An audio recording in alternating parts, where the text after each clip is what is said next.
muriendo tanta gente de cáncer de cervix en Colombia?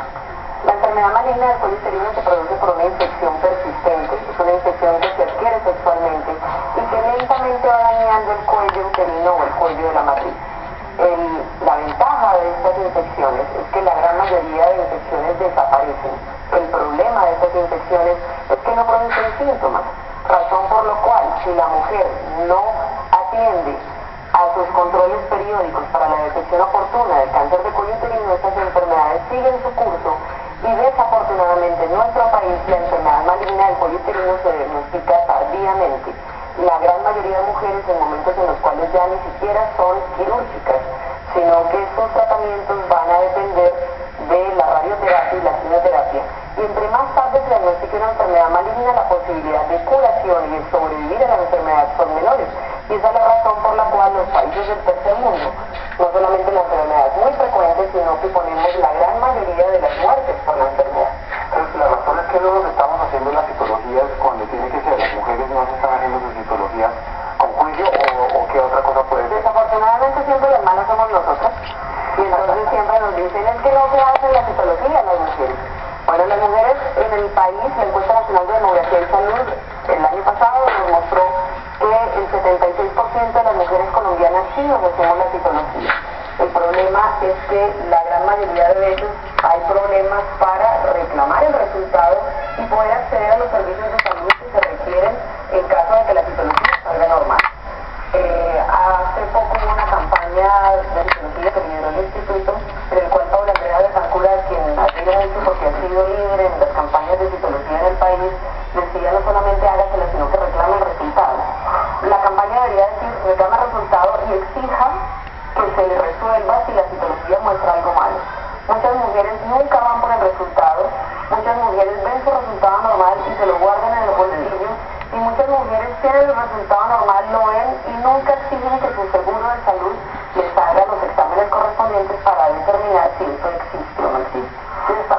Miro el papel. ¿Qué es lo anormal? Como para la señora cuando está mirando el papelito del resultado. Afortunadamente la citología cambió una terminología que es fácil de leer y hay un ítem que dice categorización y resultado. Un resultado le dicen a uno normal o anormal. Tan solo con eso que le digan a uno anormal, ya es una citología que no debe llevar al médico. Si sale anormal, que tiene un papiloma que sale en el resultado. La citología no está hecha para la detección del papiloma. La citología está hecha para la detección de las lesiones que produce el papiloma. Y esa es la razón por la cual en el mundo hay una tendencia grande a tratar que, sobre todo en nuestros países que hay tanto cáncer de cuello uterino, no se arranque con citología la atomización, sino ojalá con pruebas para detección del virus del papiloma.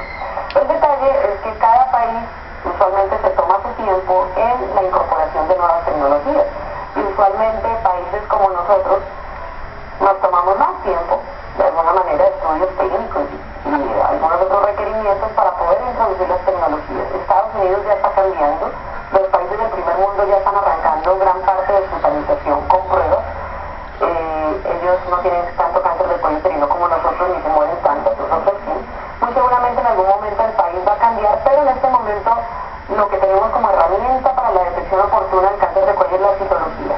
La citología lo que me dice es, ¿hay o no hay lesiones producidas por el virus de papiloma? Y si hay, yo debo ir a que me hagan una colposcopia, que es un examen de visualización del cuello uterino. Es como si me pusieran un microscopio. Voy a ver el cuello más grande. Se aplican unas sustancias que permiten resaltar si hay lesiones producidas por el virus de papiloma.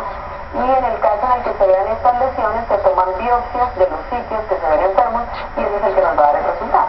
¿Qué poblaciones están en riesgo así con la contaminación por el virus? Todos tenemos el riesgo de cáncer de cuello uterino porque todos tenemos el riesgo de tener infección por virus de papiloma humano. Y es así como la posibilidad de tener en algún momento de la vida la infección es alrededor del 70%. Es decir, el 70% de todos nosotros que estamos aquí, si ya hemos tenido vida sexual, es el riesgo que tenemos de adquirir la infección.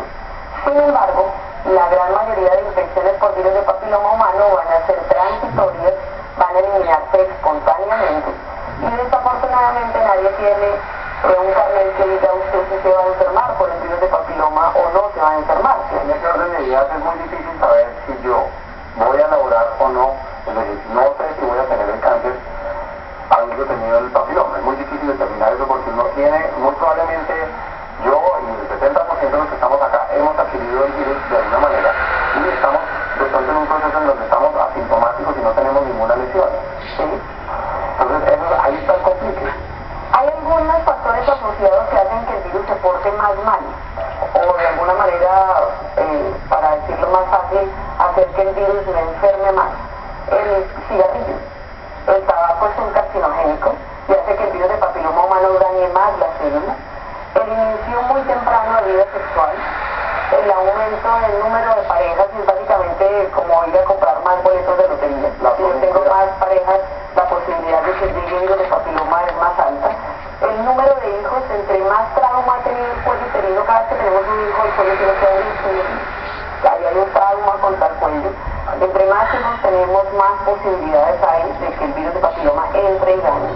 Y hay otras características que hacen también que el virus sea más malo. Si tengo problemas de defensa, si tengo enfermedades autoinmunes, o si soy portadora del virus de HIV, o si tengo tratamientos que disminuyen las defensas, las infecciones van a ser más potentes y van a dañar más.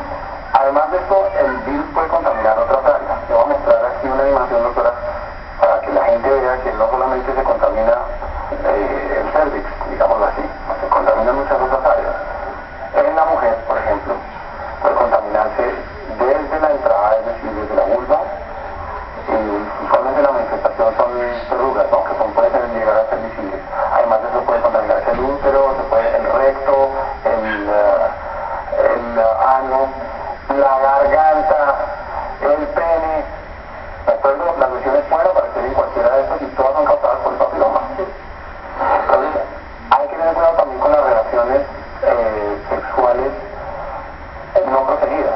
Desafortunadamente el preservativo es muy útil para la prevención de otro tipo de infecciones de transmisión sexual, más no lo es tanto o al menos como quisiéramos para la prevención de virus de papiloma humano. O sea que el papiloma puede pasarse a través del preservativo. No, lo que pasa es que el preservativo no me cubre la totalidad del área genital. Ya. Yo no solamente me infecto por el contacto con la cabeza del pene en términos de relaciones penetrantes, me infecto por el contacto entre tejido y tejido. Entonces la vulva se infecta al tener relaciones aún no penetrantes. Simplemente por el lado.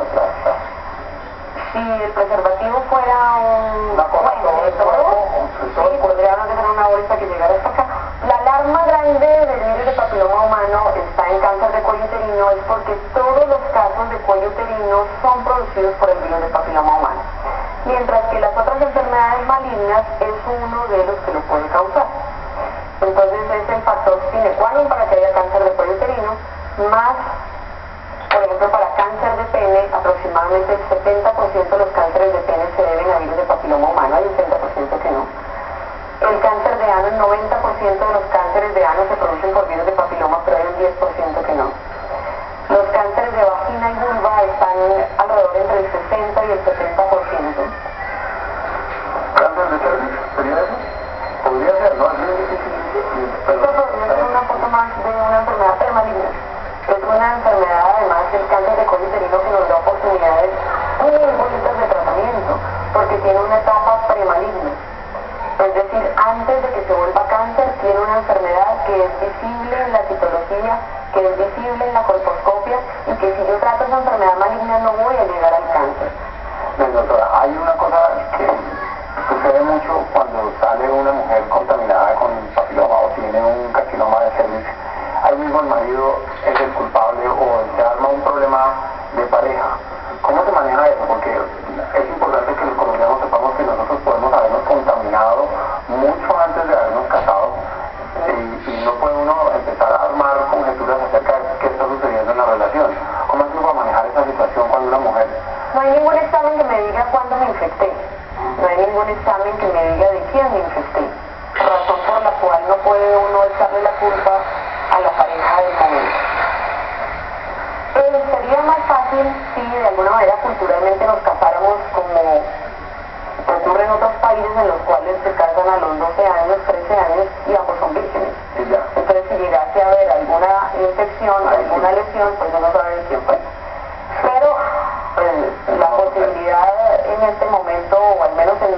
tradición de casarnos vírgenes es, creo que exótica.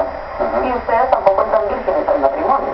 Razón por la cual tanto ustedes están cargando con las infecciones que nosotros traemos, como nosotras cargamos con las infecciones que ustedes nos traen. Hay un urólogo, amigo mío, que me dice que uno puede como hombre de pronto determinar si está contaminado o si para poder ver las verrugas de pronto más claramente podría hacer uno un examen que es con ácido acético, con un vinagre de casero, un trapo, y se pone uno en el pene y deja uno esos de 2 a 10 minutos, y si cuando quitamos el trapo se ven unas lesiones blanquecinas. ¿Eso qué tan fiable es, qué tan cierto puede llegar a ser? Se han tratado de hacer exámenes sencillos para las poblaciones para poder, como algo parecido a una citología, poder mirar quiénes están en riesgo y que accedan al médico. Sin embargo, el espectro de lesiones en pene es muy variable. Pueden tener la infección y no tener lesiones, pueden tener pequeñas lesiones que no sean visibles a pesar de aplicar el ácido acético, porque necesite uno una lupa o un microscopio más grande. Pero también hay muchas otras cosas que puede hacer que el epitelio se vea pequeño y el pene se vea blanco, y entonces puede diagnosticarse, sobredimensionarse. Lo que digo yo es, si usted empieza sus relaciones sexuales a los 17 años, pues usted ya no tiene chance ahí de defenderse de nada. Usted va a adquirir virus desde muy chiquito, no hay nada que hacer. Usted va a tener, si tiene antecedentes de varias parejas, usted va a tener virus y puede transmitirlo. Sí, así de fácil. Pero de pronto sí se puede disminuir la probabilidad si uno tiene una pareja estable en donde uno no esté por allá haciendo cosas por otro lado. Eso es más o menos la idea. Hablamos de la vacuna. Entre todas las cosas nuevas que hay acerca del virus del papiloma humano, aparecen las vacunas para la prevención de los tipos más frecuentes que producen cáncer. Y una de las 2 vacunas que están en el mercado también tiene la opción de proteger contra los virus que producen la gran mayoría de verrugas. Creo que es el avance más grande en términos de prevención en cuello uterino, la aparición de las vacunas. El detalle es que no están cubiertas por el sistema de salud, entonces a pesar de que los precios han bajado notablemente, sigue siendo una estrategia de prevención muy costosa para la población. Lo otro es que en quien más sirve es en aquellas que no han empezado vida sexual. Quisiéramos que nuestras niñas de 9 a 10 años se vacunaran en masa, pero como es un tema tabú de alguna manera para las mamás, entonces la gran mayoría de niñas no están adquiriendo la vacunación. En la casa hay el problema que los papás dicen, yo no le voy a ponerle una vacuna a la niña porque eso